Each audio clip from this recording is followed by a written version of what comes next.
যেই পাখিগুলো ডানা মেলে বেড়ায় আবার ডানা ঝাপটায়, পাখির দিকে যদি কেউ নজর করে তাকায়, পাখি নিয়ে যদি গবেষণা করে, ও আর জীবনে নাস্তিক থাকতে পারে? কত ধরনের পাখি যে আল্লাহ বানালেন, আপনি অবাক হয়ে যাবেন। আর কত জায়গায় যে আল্লাহ কোরআনে পাখির কথা বলে, পাখির নিদর্শন দিয়ে আমাদের মস্তিষ্কের জট খুলতে চেয়েছেন, আপনি অবাক হয়ে যাবেন। হাজার রকমের পাখি মহাবিশ্বে তৈরি করেছে কে? পাখির দিকে তাকালে আপনি বুঝবেন পাখির একজন মালিক, পাখির একজন রব আছে না নাই?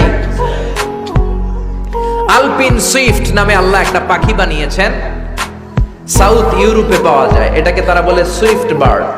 এই পাখিটা একবার যখন শূন্যে উড়াল দিতে শুরু করে, টানা 8 মাস উড়ন্ত অবস্থায় শূন্যে থাকে। আবার জমিনে নেমে আসলে কাজ সেরে আবার উড়াল দিলে আবার 8 মাস।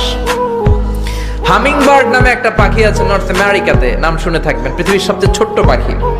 এটার প্রাপ্ত বয়স যখন হয় মাত্র 3